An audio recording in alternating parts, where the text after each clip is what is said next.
Thank you very much, Secretary Clinton, and ladies and gentlemen, thank you very much for the warm welcome. I appreciated those kind words very much. I want to acknowledge all of the elected officials and distinguished guests who are here, and I want to say a special word of thanks to President Eduardo Padron and Miami-Dade College. I understand you've got a pretty good women's volleyball team here, so go Lady Sharks, is that what you say? I'm here today with two very simple messages.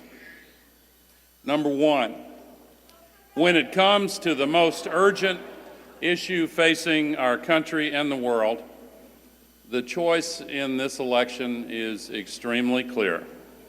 Hillary Clinton will make solving the climate crisis a top national priority. Very important. Her opponent, based on the ideas that he has presented, would take us toward a climate catastrophe. So that's my first message. The climate crisis is and must be regarded as a top national priority and a top global priority. Here's my second message. Your vote really, really, really counts a lot.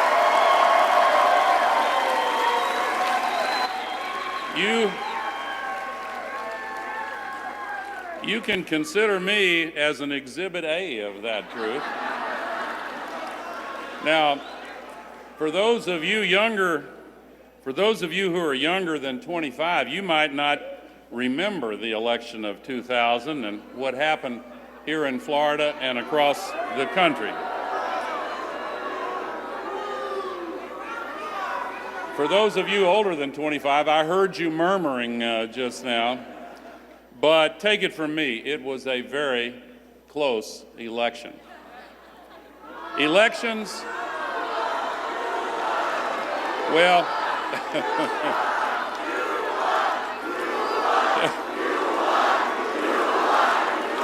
here's my point. Here's my point. I don't want you to be in a position years from now where you welcome Hillary Clinton and say, actually, you did win. It just wasn't close enough to make sure that all the votes were counted or whatever. Elections have consequences. Your vote counts. Your vote has consequences. And in this election, the future of Miami and cities up and down the west coast and east coast of Florida are on the ballot as well. Indeed, the entire state of Florida and its future are on this ballot. So is our economy, our health, our national security. The common thread that binds all of these issues together, what we decide to do about carbon pollution and its damage to the ecological system of the earth.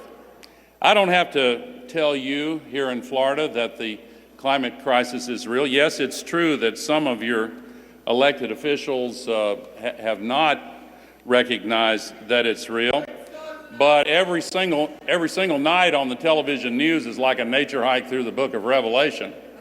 You look at the floods and the droughts and the mudslides and the fires and the incredible downpours, and as Secretary Clinton just mentioned, Hurricane Matthew just recently. You know, it spun up from a tropical storm into a Category 5 hurricane in just 36 hours. That's extremely unusual.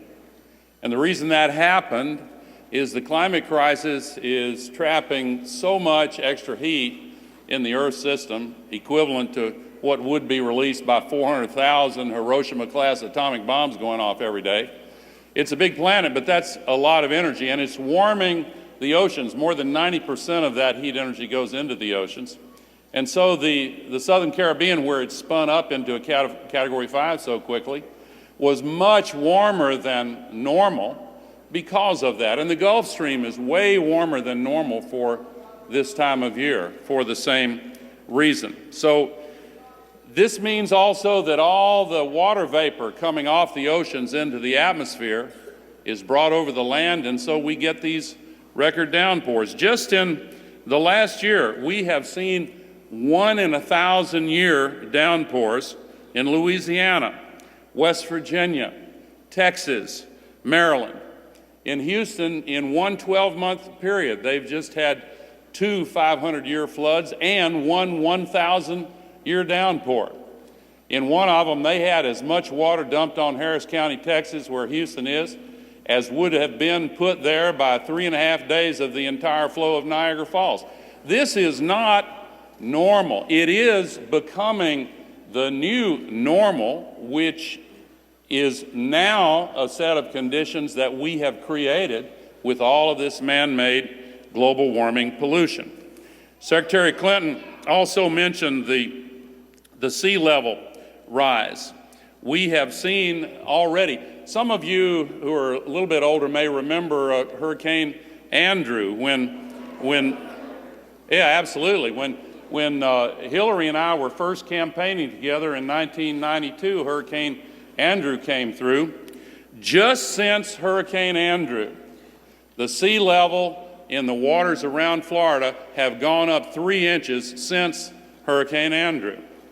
And every vertical inch of sea level rise means 4 to 8 feet of the water going inward, and the storm surges on top of that. And yes, there are now at high tide sometimes fish from the ocean swimming in some of the streets of Miami Beach and Delray and Fort Lauderdale. And the rainfall in Carolinas, Secretary Clinton mentioned what they're still dealing with there. They got 17 inches of rain because the warmer oceans not only make the wind speed much stronger than it has been in the past on average, but it also dumps all of that water on the land. And she mentioned the role it plays in health. Just yesterday, there were 6 more cases of Zika announced in Dade County. And the public health authorities are doing a great job and really wrestling with it. And these tropical diseases have spread so quickly, partly because of airline travel and the transportation revolution. But the changing climate conditions change the places where these tropical diseases become endemic and put down roots. The mosquitoes mature faster, and then the virus in the mosquito incubates much faster. And they bite more often because they're cold-blooded, and when the temperature goes up, their metabolism goes up, and they spread the disease way more quickly. So these and many other consequences, including the fires out west that Secretary Clinton talked about, are really wake-up calls for us. Mother Nature is giving us a very clear and powerful message. We cannot continue putting 110 million tons of global warming pollution into the atmosphere every day as if it's an open sewer. We've got to stop that. We've got to wake up and recognize the need for change. So most people know that we have to change this, but here's the really good news that more people should know. We can change this. We now have the ability to change this. It's going to be a long, hard fight. We've got a long way to go, but we now have the renewable energy technologies and the efficiency improvements and electric vehicles and sustainable and organic agriculture and sustainable forestry and the other ways of changing our lives for the better that can sharply diminish the amount of global warming pollution that we're putting up there. And Secretary Clinton is exactly right that we can create good jobs in the process, jobs that can't be outsourced. She's also right that either China or Germany or some other country other than the U.S. could become the renewable energy superpower of this new century. One day last December, Germany, which is much higher in latitude than the U.S. and pretty cloudy at that, one day they got 87% of all their electricity from wind and solar and renewable energy. We can be on track to do that as well. And China, yes, China's the biggest polluter now, but they have begun to change big time. Their coal use is going down, their overall emissions are going down, and they've just announced that next year in 2017, they're adopting a nationwide cap and trade program, and they're taking other measures to reduce and to create those jobs in China. And in Paris, the Paris Agreement is a big deal. Yeah, it's not enough. Yes, it needed to do more, but it is by far the biggest step forward the world has ever taken to solve the climate crisis. Every nation in the world, virtually, I think there were 3 or 4 little ones like maybe Nicaragua or something like that, who didn't, but virtually every nation in the world agreed to phase out these greenhouse gas emissions and go to net zero emissions early in the second half of this century, and to begin that process now. And it sent a powerful signal to businesses and industries and investors. And I can tell you that signal is being received. We hear news every single day of more businesses making that shift. So the question in this election, and this comes back to my first message, is which of these candidates is going to continue the progress and actually increase the rate of progress. With Hillary Clinton, we'll build on the progress made under President Obama with the Paris Agreement, and she will seize the opportunities.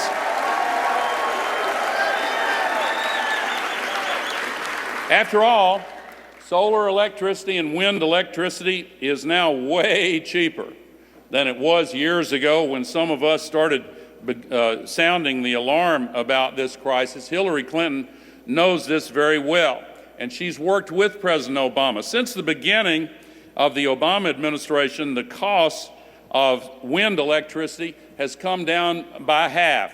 Solar is down by 64%. LEDs down by 94%. We've seen electricity from solar increase 30 times over. Last year, in the entire United States, in the calendar year 2015, if you look at all of the new electricity generation that was added in the U.S. last year, what percentage of it do you think was solar and wind? 71%, virtually zero from coal. And it's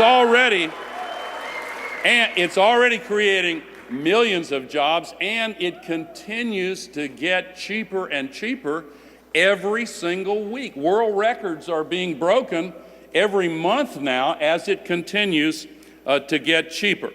Now, Hillary Clinton knows this not only because she has studied it and not only because she's worked with President Obama, but her work in the Senate emphasized this. Her work on child asthma and